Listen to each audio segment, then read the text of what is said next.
그러다 보니까 지금 다른 어떤 그 국회에서 다뤄져야 될 정부 조직법이나 추경 문제라든가 이런 이 현안들도 있는데 이게 전부 다 같이 맞물리고 있는데 이 부분은 또 어떻게 전망을 하시는지.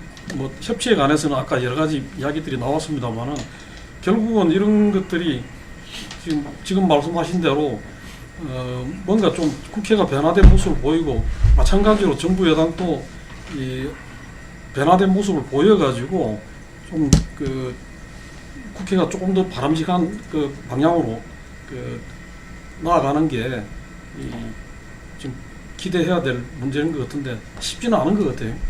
저는 지금 옛날에 박근혜 대통령이 노동법 통과시켜달라면서 투하면 골든타임 이야기했잖아요. 굉장히 듣기가 불편했어요.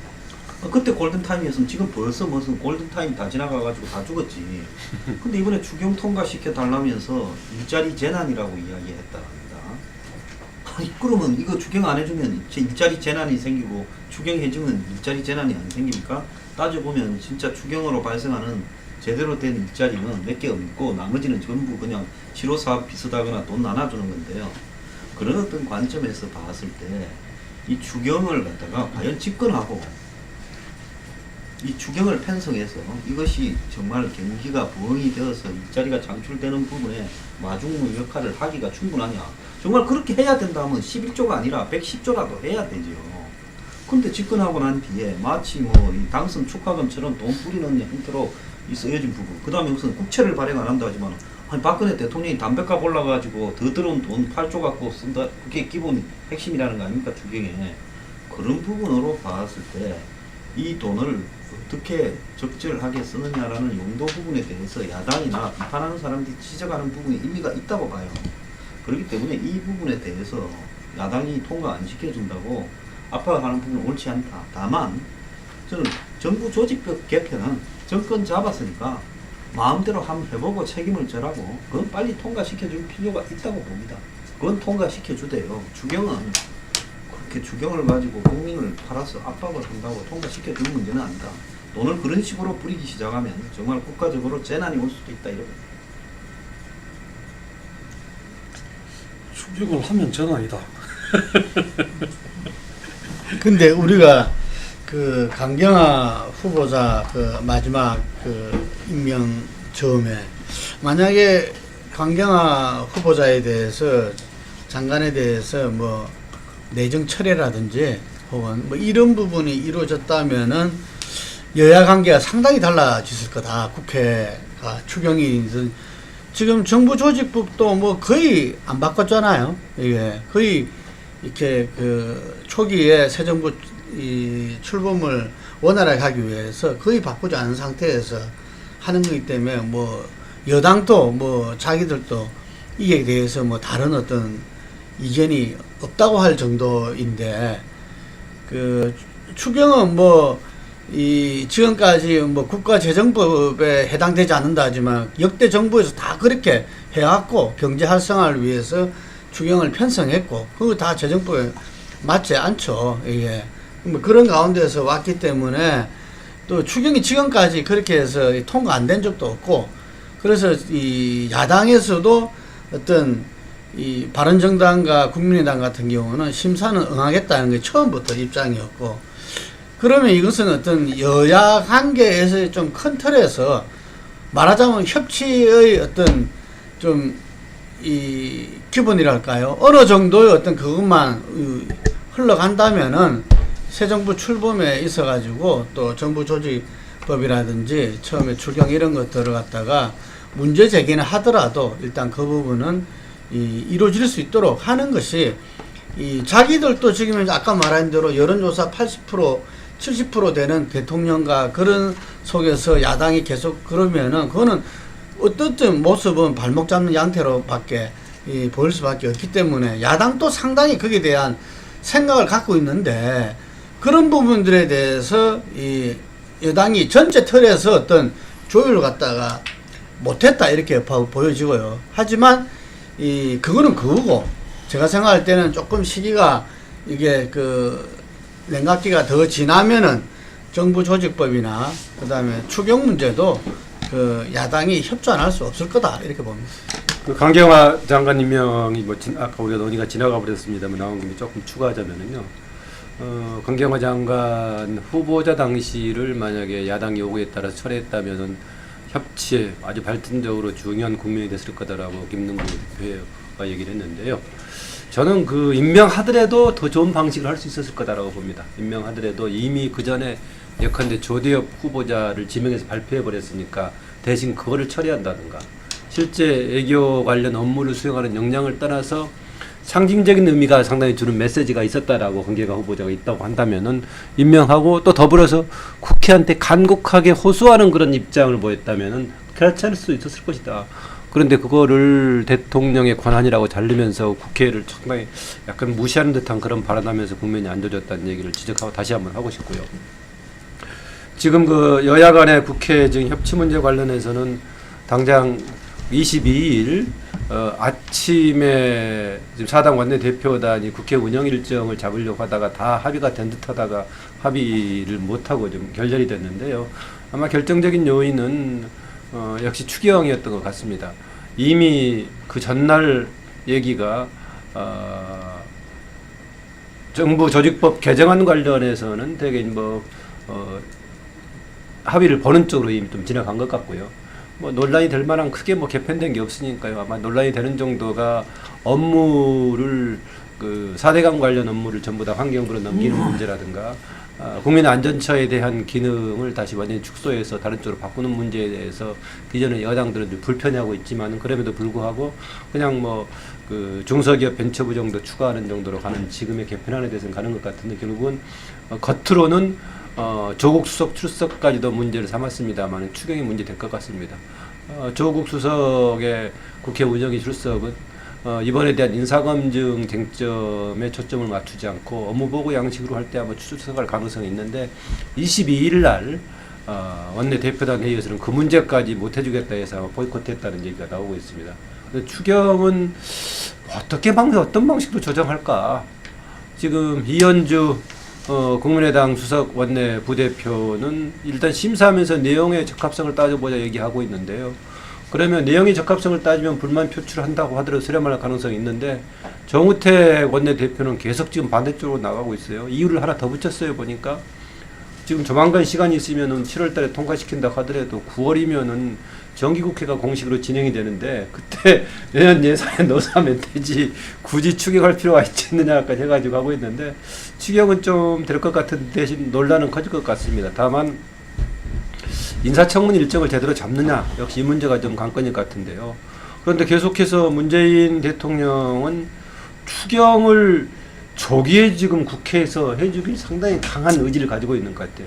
이 부분을 문재인 대통령이 얼마나 국회의 일정에 대해서 감안해서 받아줄 것인가 이게 좀 변수가 될 것 같습니다. 그러니까 추경 같은 데서 이제 협치가 좀 원활하게 좀 작동이 돼야 될 것 같아요.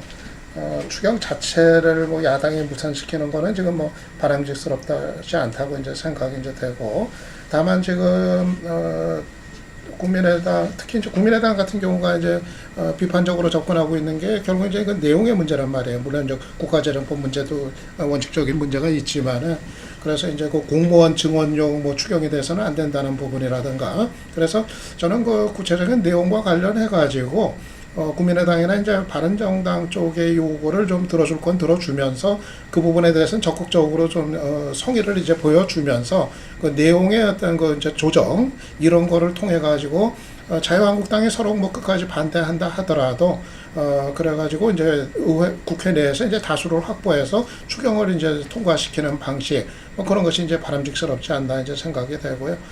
정부 조직법 같은 경우도 뭐 이거는 뭐 큰 폭의 뭐 변화도 아니니까 이거는 정부가 막 시작한 정부가 원하는 대로 해주는 것이 이제 또 야당으로서도 바람직한 태도다 이제 생각이 이제 드는데, 아무튼 전반적으로 이 추경이나 정부 조직법 문제 같은 경우가 아까 얘기처럼 그렇게 심각한 논란거리는 이제 아니었음에도 불구하고 이 문제들까지도 지금 지체가 되고 이제 꼬여 있는 상태.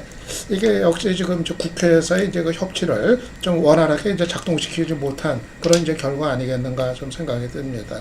예, 어차피 7월 다시 국회가 소집이 될 건지 7월 국회가 소집이 돼야지 이게 아마 7월달 넘어가서 처리가 될 거겠죠. 6월달 내에 뭐 이게 6월은 어렵다고 봐야죠. 네. 6월은 어렵고. 좀 전에 지켜봐야 될 것 저기 같습니다. 우리 이주관하고 친한 우원식 원내대표가 상당히 야당을 존중하는 자세로 계속 나가려고 했는데 힘에 부치나 어쩌나 이제 요새는 우원식 대표도 야당을 향해서 상당히 못마땅한 표정을 많이 발언도 많이 하대요. 이렇게 상황이 이렇게 가니까 이제 민주당이 여당으로서 어떤 역할을 자리를 잡고 좀 자기 역할을 해야 되는데 그 부분이 굉장히 어정쩡해지는 것 같고 이 의욕만큼 뭔가 제대로 뭘 못하는 것 같아요. 민주당의 존재감이 네. 요즘 참 그러니까. 없어요. 한박 네. 더 서로 네. 열린 당이 되어버렸어. 요새 소재가 참 좋아져서 황 소장이 좋겠어요. 아직 시작입니다. 할 얘기가 부쩍 많아지는 거 같아요. 표정이 활짝 폈어요. 한 달 전 표정하고 달라졌어요. 뭔가 네. 상당히 다음은 지금 이제 이 한미 정상회담이 29일이죠. 그러니까 한 일주일 정도 남았는데 이게 이제 어떻게 보면 그 새 대통령 취임 이후에 첫 번째 이 중요한 외교 행사고 또 이 한반도 상황 자체가 지금 굉장히 그 여러 가지 위기 상황이 복합적으로 외교 안보가 관련해 갖고 있기 때문에 주목이 되고 있습니다. 그런 가운데 문정인 특보가 가서 미국에서 그 발언한 내용이 국내에서도 상당히 좀 논란이 됐고 또 이제 오늘인가요? 그 북한에서 또 그 문제에 대해서 또 언급을 하면서 이 여러 주체들이 각자 입장을 내놓고 있는데 아마 이 한미 정상회담 결과가 어떻게 될지 또 그 결과를 가지고 어떻게 앞으로 한반도 문제를 풀어나가야 될지 이런 문제가 이 초미의 그로 와 있습니다. 이 문제 한번 이야기를 해보죠. 일단 원래 정상회담이라는 거는 미리 다 조율해놓고 사진 찍으러 밥 먹는 거죠. 근데 이번에 조율이 잘 안 되고 있다. 얼마 전까지도 사드가 의제 있느냐 없느냐까지도 반응했다. 그래서 미국 측에서 이번 정상회담을 그래도 잘 마무리 지어서 이렇게 봉합할 거냐, 안 그러면 정상회담에서 그야말로 서로 간의 의견이 다른 부분을 표출시켜서 정상회담이 사실상으로는 상당히 파국이 된 채로 끝날 거냐 하는 부분이 제가 미국의 카드에 있다고 봐요. 근데 하나 좀 이해가 가지 않는 것은 문재인 정부의 입장에서는 어쨌든 미국을 봤을 때 불편한 정부고 미국하고의 지금 북핵 문제를 해결하는 해법도 다르고 북한을 생각하거나 중국을 생각하는 관점도 상당히 다른 부분이 있어요. 그렇다면 6월 말에 정상회담을 잡았으면 이 정상회담 전에는 이견을 만들지 말고 정상회담에서 최소한의 이견만 해서 그냥 정권 초반에 거쳐서 가는 정상회담으로 해야지. 이 정권 초반에 자신들이 가지고 있는 색깔과 이념을 전부 담아서 미국 측에다가 남북 정상회담하고 북핵과 미사일을 우리가 육자회담식으로 끌어내서 해결하고 북한을 지원할 거니까 미국 측은 이걸 통보받고 인정해 주라는 부분을 하려고 했다가 지금 이 사단이 나고 있는 거 아니겠습니까? 그러면 정확하게 그걸 하려고 했으면 사드나 이런 문제에서 미국이 원하는 부분을 해주되 대신 우리 이것도 하나 넣자라고 이야기를 하면서 해야 될 건데 사드 보고 누락부터 비롯해서 환경영향평가를 해가지고 사실상 갖다 놓은 사드가 올라가지 못하도록 하는데 1년 이상 시간을 끌겠다라는 걸 보인 거예요. 그럼 미국 입장에서 봤을 때는 뭐라고 보겠습니까? 한 1조 3천억 무기를 갖다 놓고 환경영향평가 갖고 그러는데 지금까지 대한민국하고 미국하고 관련해서 군 문제에서 환경영향평가로 가지고 한 번이라도 문제 삼았던 적이 없던 이야기를 왜 문제 삼느냐 이럴 수 있어요. 차라리 그렇게 할 것 바에야 우리는 사드 반대한다고 이야기하는 것이 명분상 훨씬 더 높다고 봅니다. 환경영향평가를 핑계대기보다는. 그런데 그까지 또 그랬다 칩시다. 왜 문정인이 미국에 가가지고 이 북한이 도발을 중단한다면 군사훈련을 축소하고 이걸 그다음에 뭡니까 이 전략 자산을 배치를 축소하겠다고 말을 하느냐. 그래놓고는 할 말 다 해서 시카고부터 워싱턴, 뉴욕까지 미국 전역을 다니면서 곳곳에서 말을 다 해놓고는 나중에는 나는 일개 개인 교수 자격으로 했다고 이야기합니다. 그럼 일개 교수 자격으로 했는데 왜 청와대가 경고를 하고 왜 개인 비용으로 가지 않고 뭐 동아시아 재단했지만 그 정무무시하는 데 아니까 그렇게 갔느냐 이런 문제가 나올 수 있지요. 그럼 경고할 필요도 없죠, 개인에 대해서요. 그러면 이게 국합 배드캅이라고 해서 미국에 대해서 우리의 협상력을 높여놓기 위해서 일부러 도발했다 이렇게 보면 국합 배드캅은 용의자 하나 잡아놓고 한 놈은 주업하고 한 놈은 얼르고 이런 건지, 아니 더 갑인 사람을 보고 어리 국합 배드캅을 하는 걸 봤습니까? 갑일 때 국합 배드캅 하는 거예요. 그래서 전략적으로 봐서 이렇게 분란을 만들어 놓고 또 문재인 대통령은 미국 언론하고 수습하면서 주파수를 조율하고 그게 아니다고 수습하는 모양은 또 왜 그럽니까? 그래서 도대체 자신들이 가지고 있는 생각을 미국에 밀어붙이는데 이번 기회에 한번 미국에 본때 보이겠다고 그런 공명심이 앞선 것인지 이 이념적인 어떤 부분이 너무 앞서서 전략적으로 실패한 것인지, 저는 뭐 생각이 다른 거는 이해를 해요. 원래 생각이 그렇게 바뀐 사람들은 뭐 어쩌겠어요. 그런데 생각이 다르다고 하더라도 그걸 풀어가는 전략에서 봤을 때, 전략적인 측면에서 봤을 때 최악의 상황을 만들어 놓고 저는 정상회담을 하려고 한다는 겁니다. 이걸로 봐서 미국이 뭐라 하겠어요? 나는 이번에 100% 트럼프가 뭐라고 하면 9월 말까지 사드 배치할 거요 하고 물을 거라 봐요. 그러면 뭐라고 하겠어요? 그래서 정상회담 때 쌍방이 상대방에게 원고에 없던 아젠다를 긴급으로 발휘해서 충돌하는 행태를 보이면서 끝날 거라고 보는데요. 만약에 문재인 정권이 그런 상황으로 정상회담을 마무리 짓고 한국에 와서 그 직후에 미국이 통상 문제나 환율 문제를 걸고 넘어졌을 때 그때 이후부터 몇 달 동안 굴러갈 일들이 도대체 문재인 정권이 초반에 이런 일을 만들 필요가 없느냐, 이건 뒤로 미루고 초반에 아주 자신들 정권이 궤도에 떠서 이륙할 때까지 그야말로 신중하게 접근할 필요가 있지 않았냐. 나중에 할 거 하더라도 그런 측면에서 봤을 때 누군가 전략적인 기획을 제대로 하는 사람이 단 하나라도 있느냐라고 봤을 때 매우 아마추어적이다. 그래서 자신들 집권하다 보니까 마음속에 갖춘 생각을 표현을 하지 못해서 안달을 하다가 이 섣불게 표현해서 이 지경을 만들고 있다 이렇게 봅니다. 저는 문정인 특보가 이번에 한 얘기는 뭐 충분히 할 수 있는 얘기를 했다고 좀 생각을 해요. 저는 그 얘기는 사실 지금 북한 문제를 좀 해결하기 위한 어떻게 보면 대단히 이제 현실적인 이제 접근이고 상당히 급진전을 시킬 수 있는, 그래서 문정인 특보 입장에서 뭐 그런 얘기 뭐 충분히 뭐 저는 할 수 있는 얘기였고, 또 문재인 대통령이 대선 때 얘기했던 것과 또 크게 뭐 맥락이 다르지 않다, 그렇게 이제 생각을 하는데, 저는 오히려 그 문정인 특보의 발언 자체보다 이 외교안보 북한 문제에 관한 문제가 뭔가 지금 조율이 제대로 되지를 않고, 그리고 이제 우왕좌왕하는 듯한 이제 모습을 자꾸 이제 보이는 거, 이거에 대한 우려는 또 별개로 분명히 있다고 이제 생각을 합니다.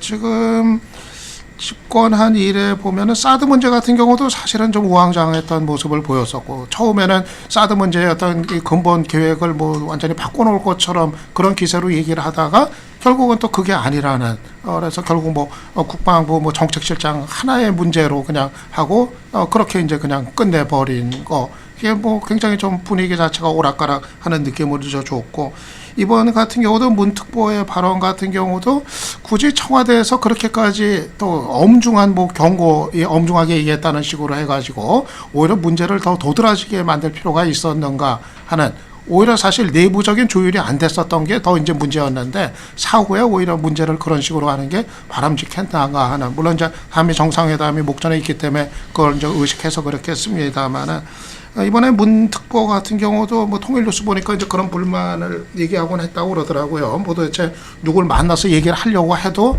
뭐 만나서 얘기할 기회 자체가 없다. 그래서 어떤 그런 소통의 어떤 부재에 대한 어떤 불만 같은 걸 토로를 또 하기도 했었다고 그러고, 또 그 홍석현 전 회장이 이제 이번에 그만두겠다고 하면서 했던 것도 이제 진작부터 서로가 그 특보를 맡는 거에 대한 소통 자체가 안 됐던 이런 문제.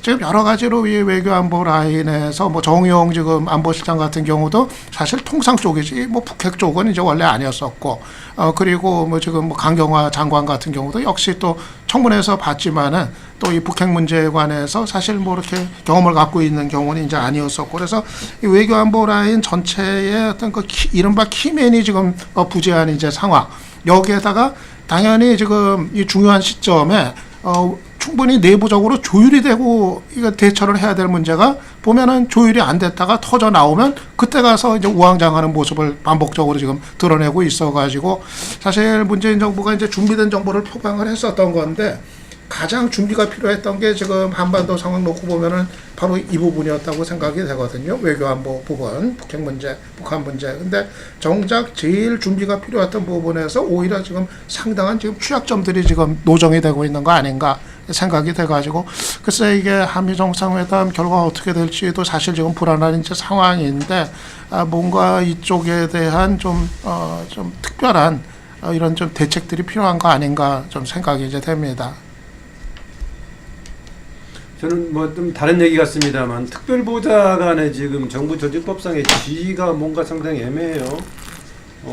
지금 오히려 필요하면 그때그때 자문을 받는 정도라면은 그 청와대 조직도상에 확실하게 지금 대통령을 도와줄 조직표로 나와 있는데 최근에 와서 보면은 그냥 아주 뭐 여러 가지 무슨 위원 뭐 비상근 위원회 한 사람으로서 이렇게 하는 것처럼 얘기돼 있어서 그건 애매한 것 같습니다. 더 왜 애매하냐면은 지금 이번에 과학특보 문미옥이던가요? 임명을 했는데 그 경우는 국회 비례대표직까지 그만뒀단 말이죠. 그리고 오늘 보니까 특보예요? 무슨 특별 보좌관 아닌가? 그 공식적으로 근무한 사람 아닌가요? 거긴 보좌관이에요. 보좌관이에요. 보좌관일 거예요. 보좌관이에요. 보좌관. 그냥 특보라고 하면 보좌역일 거고. 이건 보좌관이 상근. 그런데 어쨌든 간에 그 특보도 옆에가 실선으로 정확하게 나와 있는 부분인데 아주 뭐 그 간혹 자문하는 정도로 해서 이것은 어떤 조직인가 이건 좀 모르겠습니다. 그런데 뭐 저는 뭐 일정하게 아까 뭐 국가 배드캅 얘기했었는데 일정하게 뭐 그런 뭐 치고 빠지는 것은 좀 필요하다라는 생각은 듭니다. 그런 전략적으로. 다만 이게 현재 한미 정상회담의 별로 주요 의제는 아닐 것 같은데 우리하고 서로 주도권 문제라든가 이런 문제가 아니고 다른 뭐 사드 문제라든가 몇 개 이런 정도 큰 문제에만 쟁점이 될 것 같은데 지금 시점에서 필요한 부분이었는가 이것은 좀 생각해볼 필요가 있다. 뭐 그런 정도 생각입니다. 거기에다가 원비어 사건까지 겹쳐가지고 지금 상황이 좋지 않을 때 문제가 불거져서 그렇게 도움은 안 되지 않는가 그 생각도 합니다. 문재인 정부의 어쨌든 이번 월말에 한미 정상회담은 상당히 그 중요할 것이다. 그 지난 대선에서도 이 석패의 원인이 어쨌든 불안한 안보 이런 부분 때문에 그래서 이번 대선에서는 그 준비된 안보 대통령도 상당히 그 강조했고 그리고 외교 안보 라인 팀들도 상당히 이렇게 이 구축이 잘 돼 있다. 뭐 이런 식도 그 내세우고 그랬었고 그런 가운데서 이제 정상회담이 벌어지는데 그래서 시급하게 잡았죠. 제가 볼 때는 좀 일정을 너무 빨리 잡았지 않나 이런 생각도 들죠. 지금 여러 가지 준비 상황이나 이런 걸 봤을 때는 근데 하여간에 지금 이번에 첫 한미 정상회담이 문재인 정부가 어쩐 안보에 대해서 우려를 불식시키고 나름대로 어떤 이 강대국 속에서 어떤 북한 관계의 주도권을 이렇게 쥐고 해나갈 수 있을지 또 그 부분 가지고서 국정 운영에도 힘을 얻을 수 있을지가 좀 판가름 날 수 있는 굉장히 중요한 부분인데 뭐 다들 지적한 대로 현재 문재인 정부의 외교 안보 라인이 좀 프로가 없다 이런 이야기들이 있어요. 상대적으로 문재인 특보는 상당히 그동안 참여정부 시절부터 외교 안보 라인에 자장한 역할을 해왔고 하다 보니까 본인이 어떤 이 정상회담 혹은 앞으로의 어떤 한미 관계 이 부분에 좀 역할을 해야 되겠다. 그래서 그걸 갖다가 좀 이렇게 확대시켜 내야 되겠다. 그래서 폭을 갖다가 이런 차원에서 했지 않나 이렇게 생각이 듭니다. 그거는 북핵 미사일을 가지고서 서로 간의 협상의 옵션으로는 얼마든지 이야기할 수 있는 부분이었고 실제로 그런 이야기도 있어 왔고요. 그리고 대통령 본인도 지난 대선 때 그 제 기억으로는 한 토론에서 물론 단서는 달았죠. 그게 동결하고 검증된다면은 한번 단서를 달면서 그 한미연합 군사훈련에 대한 그 축소, 뭔가 상응 조치는 해야 되는 거 아닐까요?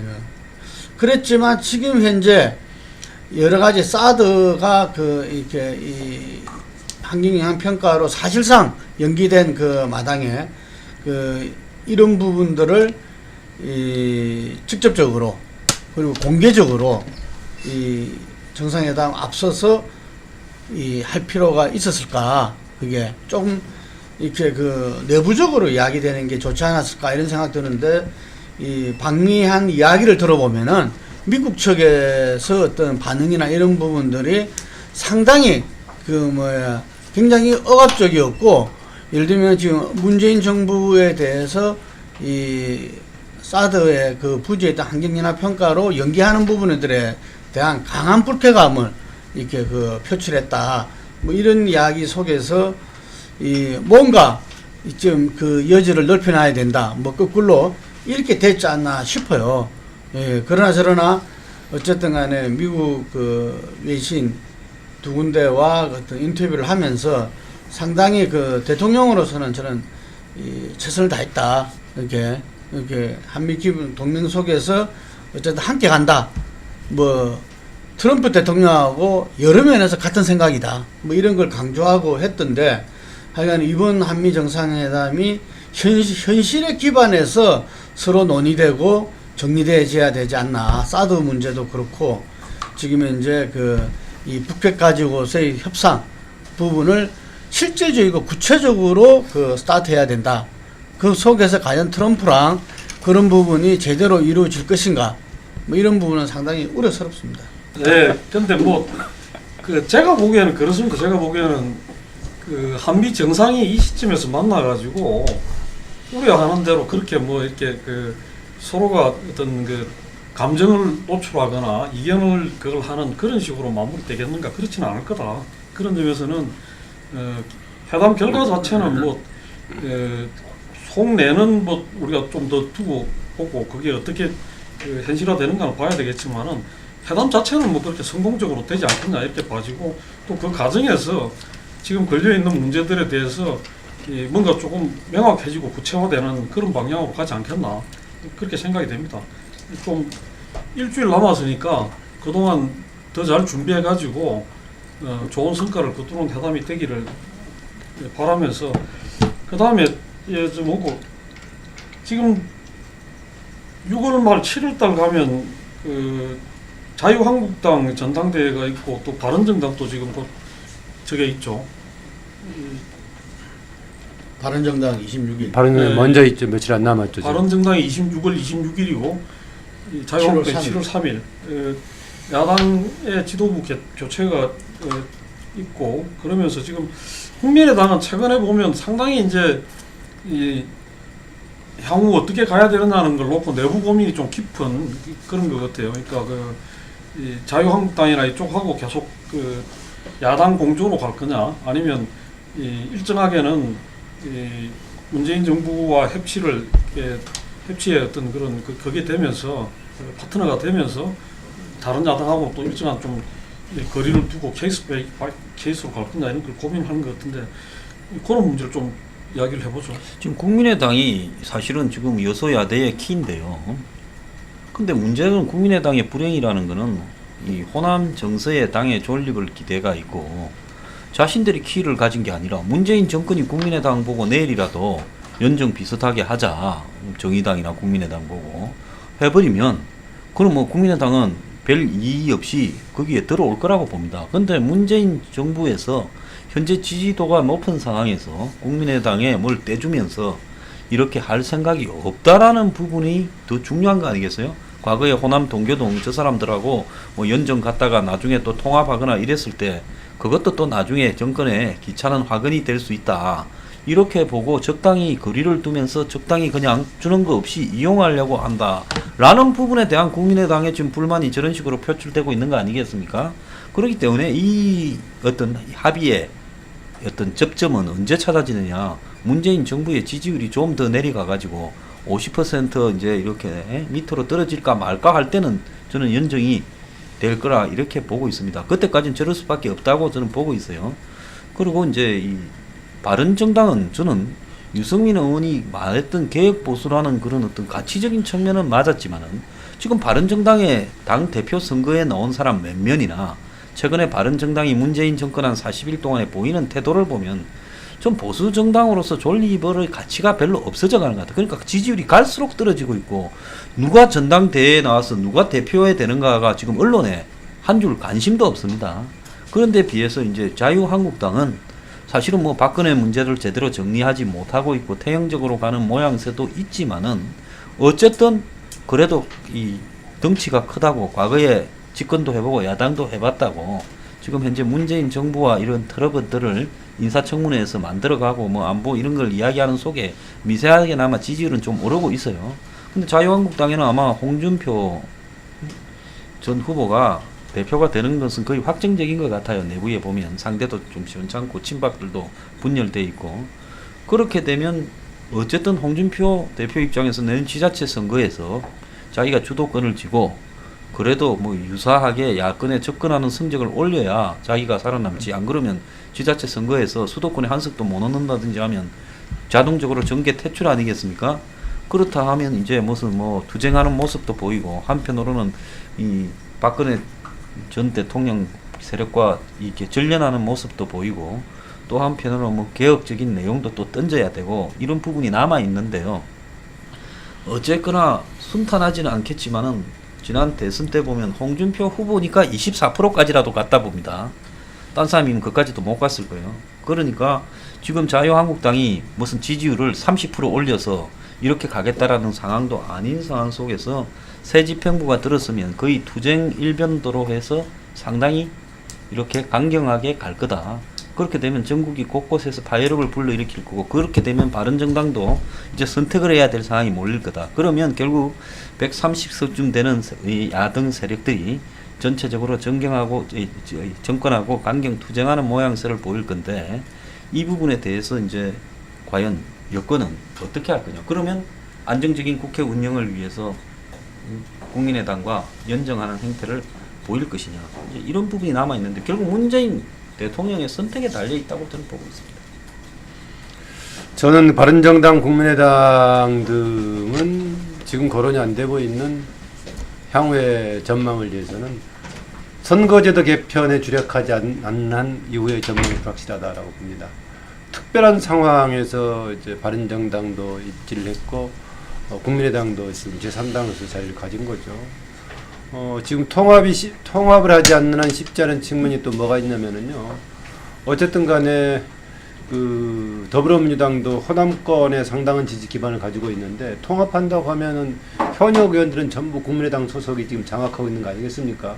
그러면은 그 현역 의원들의 지역구를 돌려줄 수 있겠어요? 다른 사람한테 그대로 가져가야죠. 뭐 여러 가지 그런 상황이 있어가지고 사실상은 한편으로는 지지 기반이 같이 비슷해가지고 제로섬 게임 구도에다가 이런 그 현실적인 뭐 국회의원들의 현역 이런 문제도 있어 쉽지 않은 면이 있습니다. 그래서 역시 계속 나왔듯이 우리나라 3당 4당들이 현행 선거 제도에서 더구나 대통령제와 결합된 상황에서는 조금 장기적으로 안착하기가 쉽지 않은 면이 있습니다. 그래서 조만간 저는 전대가 끝나고 나서는 개헌을 포함한 국회의원 선거제도 개편에 주력하게 되지 않을까 그렇습니다. 내부적으로 여러 가지 고민을 해보더라도 이 제도적인 변화가 없는 한 과연 3세력, 제4세력이 과연 입지를 마련할 수 있을까 고민하다 보면 그쪽으로 저는 기차게 될 거다라고 봅니다.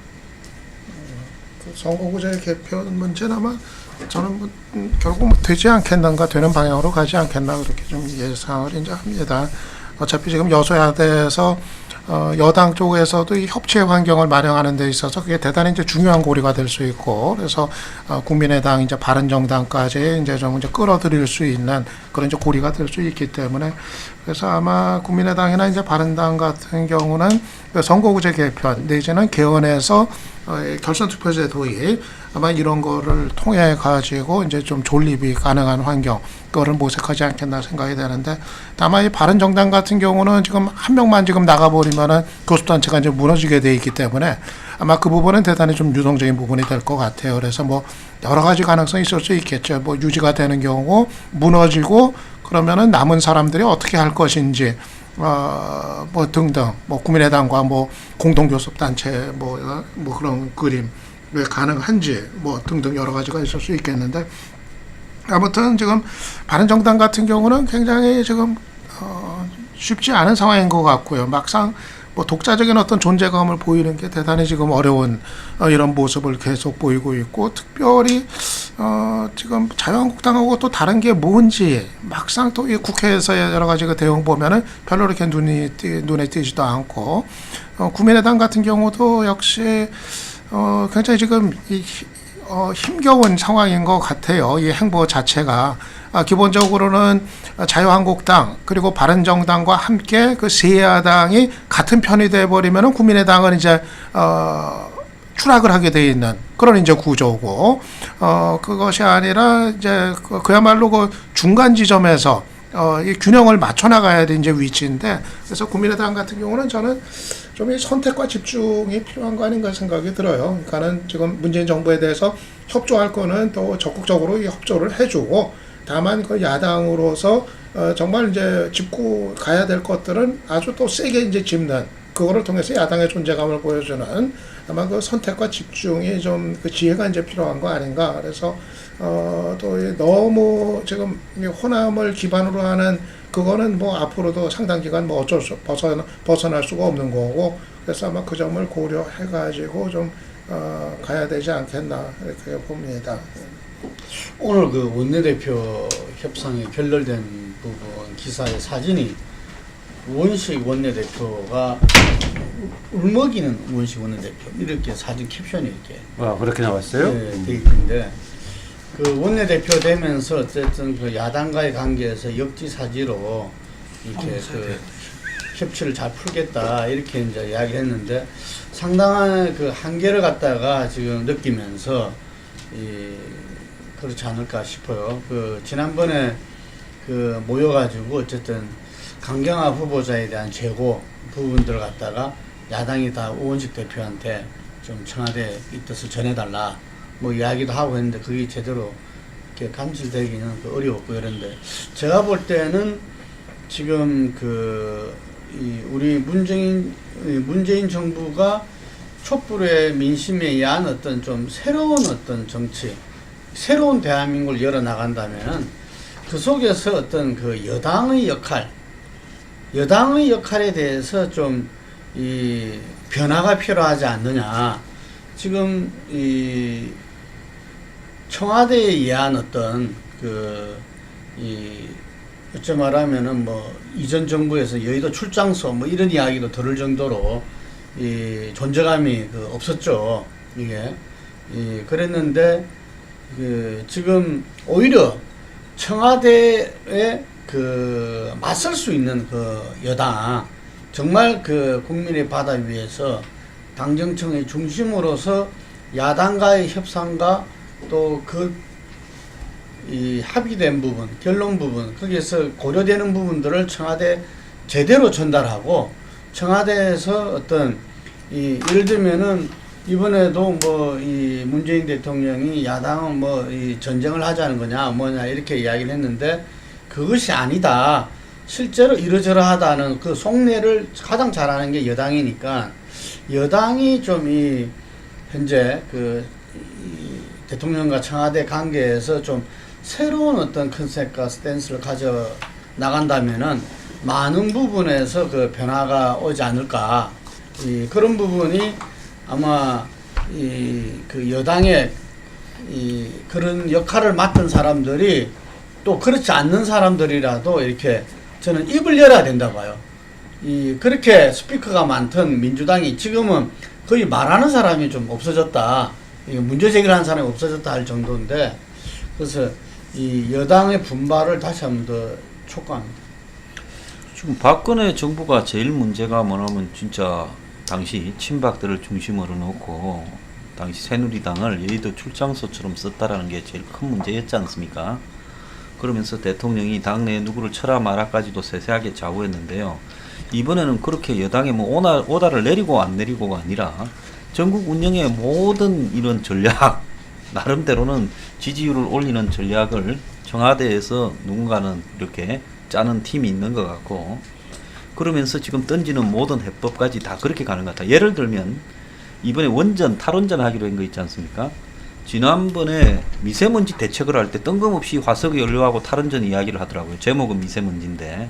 그러는데 이번에 또 보면 엊그제 고리 원전 1호기를 갖다 문 닫으면서 이런 탈원전을 이야기하는데, 그야말로 탈원전으로 가게 되었을 때 벌어지는 이후에 이 전기료 인상에 관한 문제, 과연 신재생에너지가 그만큼 올라가겠냐는 문제, 한국적 현실에서 유럽 같은 탈원전이 제조업 국가에서 좀 가능한가 하는 문제, 이런 문제야말로 여당이 상당히 그 논의를 좀 주도해 나가고 야당과도 협의해서 이 문제를 갖다 정리해 가야 되는데, 청와대가 탈원전 하자 그러면 그냥 탈원전으로 가게 되느냐, 또 다음 정권에 가면 중단했던 원전 짓는 행태로 또 돌아갈 수 있어요. 그렇다면 이 문제는 이제는 완전히 비가역적으로 한국은 더 이상 원전을 짓지 않고 화력발전소도 줄이고 신재생에너지로 가고 하는 부분, 그리고 LNG 비중을 높이고 하는 부분에 대한 어떤 여당의 어떤 주도권, 그리고 야당에 대한 설득, 그리고 정치권의 합의, 그리고 국민적의 합의, 이런 식으로 가야 될 필요가 좀 있다고 봅니다. 일자리 문제만 하더라도요. 결국은 민노총이나 한국노총을 설득해야 해결될 수 있는 문제인데, 이 문제를 청와대가 회의를 불러서 그 대표들 가지고 타협을 볼 수 있는 문제야.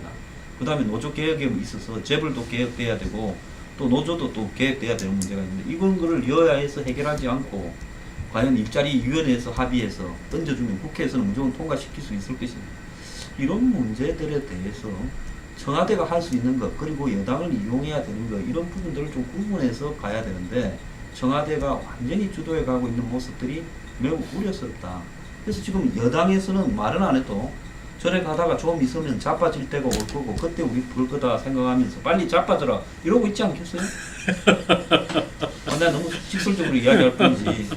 그 여당 관련 얘기에서는요, 평상시 아마 국민들한테 여당이 무슨 일을 하고 있나라는 이미지는 당 대표라든가 주로 원내대표 활동을 통해서 이미지가 될 겁니다. 그 점에서 봤을 때 추미애 대표의 그동안의 행보는요, 그냥 상당히 야당에 대한 강한 공격만 이미지가 돼 있었단 말이죠. 사실 문재인 대통령이 상당히 포용적인 행보를 할 때도 추미애 대표는 야당에 대한 공격, 심지어는 비교적 근거리에 있는 국민의당에 있는 공격도 상당히 강하게 했던 그런 행보를 해왔기 때문에 그게 얼마나 도움이 됐나, 크게 도움은 안 됐다고 보고요. 원내대표는 현재로서는 문재인 대통령의 정책에 대한 그 미션을 수행하는 역할밖에 할 수 없기 때문에 결국은 청와대가 어느 쪽에 행보를 하냐에 달려있다. 원내대표 역할은 당분간은요. 그 점에서는 민주당 책임론 자체보다는 결국 문재인 새 정부의 초기에 전국을 어떻게 이끌어갔냐, 이게 주기의 변수였다고 봅니다. 개별적으로 또 민주당 내부에서 간혹은 지도부하고 다르게 조금 뭔가 다른 새로운 집단적인 의사 표시가 있을 법도 한데, 그런 것은 지금 어느 쪽이 공포의 분위기를 조성하고 있는지 자발적으로 그런지 모르겠지만 전혀 안 나오고 있죠. 모르겠습니다. 정권 초기이기 때문에 모두가 문재인 대통령한테 힘을 모아줘야 해서 필요가 있다고 느껴서 그런지도 모르겠고요. 그러나 학현민 관련 문제를 예시를 하자면은, 이런 문제 같은 경우에는 오히려 먼저 여당에서 치고 나와서 팍팍 잘라주고 좀 순서를 해주는 게 필요하지 않았겠냐라는 것인데, 아무도 못하고 있다가 나중에 마지 못해갖고 지금 하는 것이어서, 간혹은 한 번씩은 야당보다 먼저 좀 순서를 해줬을 때 오히려 여당의 역할에 대해서 국민들한테 긍정적인 평가를 받지 않겠나 그렇습니다. 예, 지금 조금 전에 말씀하셨듯이 임기 초라한 점, 특히 또 이제 인사 문제, 추경, 정부 조직법 등등 해가지고 이게 전부 다 어떻게 보면 당에서 하는 거기라기보다는 정부에서 내놓고 국회에서 이걸 거쳐가야 되는 이런 상황이기 때문에, 그러다 보니까 여당이 어떻게 보면 이 정부에 협조하는 그런 모양새를 취할 수밖에 없는 상황이기도 한 것 같습니다. 그렇지만은 아무리 그렇다 하더라도 이 여당이 뭔가 좀 달라진 모습, 그 다음에 조금 상황에 있어서 적극적이고 능동적인 모습을 보여가지고 국민들이 에게 뭔가 좀 그 달라진 걸 보여주는 게 필요하다 그런 지적인 것 같고 이게 이제 뭐 지금 아직까지는 대통령 지지도가 그 한 70%대에서 유지가 되고 있습니다만 앞으로 언제까지 이런 그게 유지가 될란지 아니면 다시 또 하락이 될란지 더 지켜봐야 될 것 같습니다. 마지막으로 지금 그 이제 7월 국회가 다시 열릴 것 같은데 뭔가 좀 어차피 지금 뭐 인사 문제나 이것 때문에 상당히 만만치 않은 전국으로 계속 갈 수밖에 없을 것 같은데 전국 해법을 한마디씩 말씀해 주시고 끝내는 걸로 하죠. 예. 제가 먼저 얘기하죠. 아까 결국은 제3당 4당들의 이후의 해법은 제도 개편에 대한 고문으로 갈 수밖에 없다라고 얘기했었는데요. 더 큰 틀에서 여당과 대통령도 결국은 큰 그 제도인 정부 권력 구조 관련 포함된 개헌 문제를 고민할 수밖에 없지 않을까 그런 생각이 듭니다. 당연히 뭐 정세균 국회의장은 본인의 국회의장 임기 그러니까 한 1년 남았죠. 그때 이 문제를 해결하겠다라고 했으니까 국회도 지금 문재인 정부가 조각이 완성되면은 국회도 그 문제를 분명히 제기할 것으로 보이고 또 짧은 기간이었었지만은 여당이 경험을 하면서 더불어민주당도 역시 그 문제의 딜레마를 이해할 테니까 저는 야당 제3, 4당은 선거구제 개편 문제도 같이 나오겠지만 큰 틀에서 정부 권력 구조를 포함한 개헌 문제에 대한 진척이 이루어지지 않겠나는 생각과 또 기대를 해봅니다. 저는 뭐 7월 국회뿐만 아니라 뭐 언제까지 쟁점이 부상이 되면은 그때마다 이 난리가 나고 이 상황을 이제 반복할 건지 좀 아까도 얘기했지만 근본적인 좀 안정화 대책이 필요한 거 아닌가 이제 생각이 드는데요. 그래서 저는 청와대가 좀 더 주도적으로 나서 가지고 기본적으로 민주당, 국민의당, 바른정당, 정의당까지 이래가지고 180석 의석을 확보할 수 있는 그런 협치의 구조 이거를 최대한 좀 적극적으로 모색을 해야 된다 이제 생각을 합니다.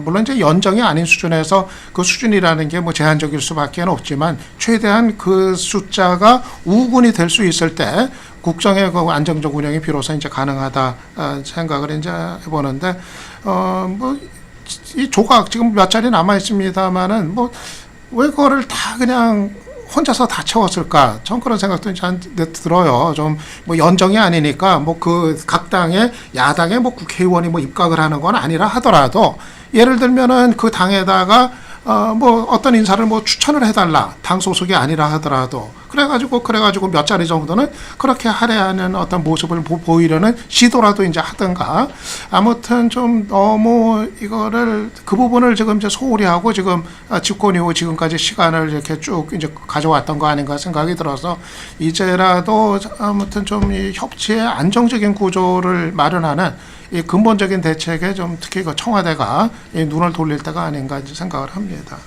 저는 이래 가면 취임 100일에는 한 50% 미만으로 떨어질 가능성이 있다 봅니다. 황 수장 예측을 잘하는데. 예, 그거 잘하죠. 내가 그런 거 된다고 하는 걸 1년 전부터 과학적으로 예측했잖아요. 근데 이게 개인이 매우 우려스러운 거는요. 노무현 정권보다도 업그레이드 됐다고 본인들은 생각하는데 실질적으로 이 테크닉은 업그레이드 된 건 확실한 것 같아요. 그런데 전반적으로 칼라는 그때보다도 더 이렇게 그때의 패단이 강화되어 가는 것 같아요. 즉 전국을 끌고 가는 사람이 극소수화되고 있다. 저는 한 박근혜 정부가 3인방과 정윤회 이렇게 알고 보면 최순실이었지만은 이렇게 끌고 갔다는 이 정권도 그 정도 숫자가 정권의 주요한 기획을 끌고 가는 것 아닌가 싶은 부분이 있거든요. 부패 청산, 적폐 척결, 사회개혁 이 세 가지에 집중하면서 정말로 그 포인트가 핵심이 무엇이냐에 집중해야 되는데 그러지 못하고 있다라는 생각이 들고요. 그 다음에 이념적인 문제나 이런 논란이 될 수 있는 국민이 절반 이상으로 갈릴 수 있는 문제는 가급적이면 정말 죽고 사는 문제가 아니면 뒤로 좀 빼고 이 아까 말한 그런 적폐 청산과 사회 개혁을 나가야 되는데 그런 부분에서 좀 문제가 좀 나오고 있다. 저는 8월 달에 이재용 부회장이 제가 볼 때 지금 또 하나 예측을 해보면 뇌물죄 무죄돼서 석방될 것 같아요. 자, 그러면 그 박근혜도 뇌물죄 무죄, 최순실도 무죄됩니다. 정유란 당연히 구속도 안 됐으니까 무죄고. 그러면 촛불 정신이 그때 가서 뭐냐라고 이야기했을 때 이제 뭐라고 할 거냐. 그러면서 온 사방에 인형으로 사람들 갈라놓고 지금 한번 보세요. 공정거래 이러면서 재벌 회장들 4대 재벌 회장을 만나서 설득을 하겠다는 게 아니라 그게 어떤 이 재벌 계획입니까? 거기에다가 만만한 피자하고 치킨만 패고 대한민국에 그것들도 개혁돼야 될 소지가 있지만은 치킨 패고 피자 패는 게 제일 쉽잖아요. 그러니까 어려운 문제를 갖다 해결하겠다라는 부분에 국민을 설득하지 않고 아직 하나고 쉬운데 그냥 주워 패면서 계획이 돼 있는 모양으로 끌고 가는데 치킨은 자기가 성 뭐 하나 걸린 거 아닌가?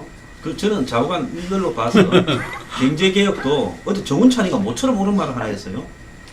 이거 저기 삼성공화국이 어떤 노무현 정권으로 가는 거 아니냐. 공정거래위원장이 4대 재벌 만난다니까. 자기들이 앞으로 끌고 갈 로드맵이나 이런 어떤 부분을 제시해서 어떻게 갖고 가겠다고 발표하고 끌고 가야지 뭘 만나서 설득하냐는 거죠. 그래서 매우 우려스럽게 가고 있다. 이거 빨리 안 잡으면 떨어질 때는 걷잡을 수 없이 가속도가 붙을 거라고 봅니다. 예, 지금 그 아마 집권 초기에 그 여론 지지도는 최고치를 갖다가 달하고 있죠. 이게 그런데 그 높은 어떤 그 여론 지지를 현재 국정 운영의 그 동력으로 삼고 있다라는 부분들에 대해서는 상당히 우려도 가지지 않을 수 없습니다. 지금 국정 지지도 높은 국정 지지도는 그 문재인 정부에 대한 그 기대치 이 플러스에서 야당에 대한 반발 이 결합된 거 아닌가 이렇게 싶을 때 오히려 대선 때의 어떤 그 득표율을 갖다가 겸하게 바라봐야 된다. 그게 그 41.4% 그리고 전 국민 대비했을 때는 그 31%의 어떤 그 이 지지로 출범했다는 이야기죠. 예. 그렇기 때문에 그 이 국회의 어떤 여소야대뿐만 아니라 대통령 선거에서도 국민은 이 협치를 갖다가 주문했다. 그런데 그 중심이 그 문재인 대통령이 중심이 돼서 가라고 한 그 명령이다. 그런 가운데에서 지금 현재 뭐 어제도 일자리위원회를 최초로 해서 그 경영자들과 그 다음에 노총 이렇게 이 관계자들이 모여서 이 출발을 했지만 이러한 그 사회적 대타협이라든지 이런 부분들도 그 청와대와 어떤 국회와의 어떤 그 협치 없이는 한 발짝도 제대로 그 못 나갈 것이다. 이게 야당은 야당대로 더욱더 죽쓰고 여당은 여당대로 자기 역할을 못하고 청와대만 독주하는 것은 누구를 위해서라도 그 바람직스럽지 못하다. 이게 여야가 균형을 잡고 나갈 수 있도록 여당도 역할을 해야 되고 그에 따라서 야당도 자기 역할을 갖다가 하면서 보수의 새로운 어떤 재건을 깨할 수 있도록 또 있기 돼야만이 이 대한민국이라는 새로운 대한민국이 제대로 나갈 수 있다. 그런 점을 갖다가 먼저 이 대통령과 청와대에서 인식하고 해나가야 되는데 이번에 그 인사청문회 그 과정에서도 보면은 정말 이거는 누군가 자기의 어떤 모든 것을 걸고 대통령한테 직언하고 해야 될 이런 부분들도 제대로 전달이 안 되고 그 박수현 대변인이 분명히 자기가 함께했던 안희정 전 후보 충남지사 같은 경우는 대연정과 대통합의 어떤 철학과 사상을 가진 팀에서 같이 했음에도 불구하고 그 국회 인사청문회를 그 참고 사항으로 이야기한 거 보고는 상당히 그 좀 놀라웠는데 그런 부분들에 대해서 차제라도 어떤 그 여당과 정부 그리고 이 문재인 정부를 출범시킨 많은 사람들이 그 소수의 어떤 이 전행에 또다시 나타나지 않도록 다들 각골 명심해야 되지 않나 봅니다. 예, 여기까지 하겠습니다. 예.